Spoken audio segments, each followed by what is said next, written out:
Sinuspinde ng Office of the Ombudsman si Marikina Mayor Marcy Teodoro at iba pang kawani ng City Hall. Pinatawan sila ng preventive suspension without pay habang iniimbestigahan ang alegasyong misallocation o maling paggamit ng 130 million pesos na halaga ng pondo ng PhilHealth. Ayon sa reklamo, ginamit yan para sa mga bagay na walang kinalaman sa kalusugan tulad ng IT equipment, repair at maintenance ng mga infrastruktura at iba pa. Sabi sa reklamo, labag yan sa Universal Healthcare Act na nagsasabing dapat inilalaan para sa pagpapabuti ng LGU health system ang anumang income mula sa PhilHealth payments. Sabi sa desisyon, kinatigan ng Ombudsman ang petisyong patawan sila ng preventive suspension para di maapektuhan ng investigasyon kabilang ang mga posibleng ebidensya na nasa kanilang kustodiya. Sa isang pahayag, sinabi ni Teodoro na naniniwala siyang politically motivated ang suspensyon at bahagi ng hakbang para maharang ang kanyang kandidatura sa eleksyon sa Mayo.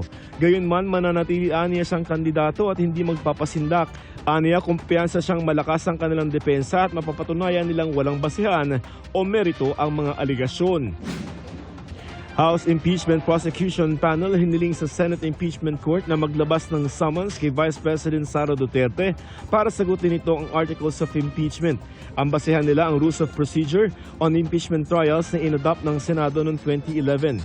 Dito nakasaad na dapat silbihan ng writ of summons ang isang opisyal na na-impeach at sagutin ang mga akusasyon sa loob ng 10 araw.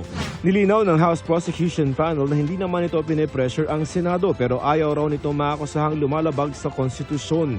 We are of the opinion that legally sound naman po yung aming motion. However, we do understand that the good Senate President might have a differing opinion and thus we would understand the reason for them to refer to their legal team. But we remain confident that our submission is in line with our legal theory po.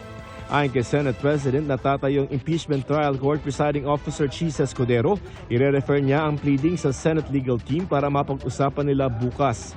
Hinihinga namin ng pahayag si Vice President Duterte kaugnay nito. Para sa GMA Integrated News, ako si Joseph Morong, ang inyong saksi. Mga kapuso, maging una sa saksi. Mag-subscribe sa GMA Integrated News sa YouTube para sa iba't ibang balita.